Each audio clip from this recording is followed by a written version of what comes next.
சுகவனேசன் மகனே சுப்பிரமணிய ஜோதியே பேரின்ப மகிழ்ச்சியையும் பெருகிடச் செய்திடப்பா. பரமானந்தமதில் என்னை மறக்க பாலிப்பாய் மால் மருகா வள்ளி மணவாளா ஸ்கந்தகுரோ. சிவகுமரா உன் கோயில் ஸ்கந்தகிரி என்றுணர்ந்தேன் ஜோதி பிழம்பான சுந்தரனே பழனியப்பா. சிவஞான பழமான ஸ்கந்த குருநாதா பழம் நீ என்றதினால் பழனிமலை இருந்தாயோ. திருவாவினன்குடியில் திருமுருகனானாயோ குமரா முருகா குருகுகா வேலவனே.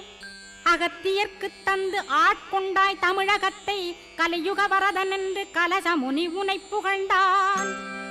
ஔவைக்கு அருள் செய்த அருமுகவா ஸ்கந்தகுரோ ஒழுக்கமொடு கருணையையும் தவத்தையும் தந்தருள்வாய். போகருக்கருள் செய்த புவன சுந்தரனே தண்டபாணி தெய்வமே தடுத்தாட்கொண்டிடப்பா. ஆண்டிக் கோலத்தில் அணைத்திடுவாய் தண்டுடனே தெய்வம்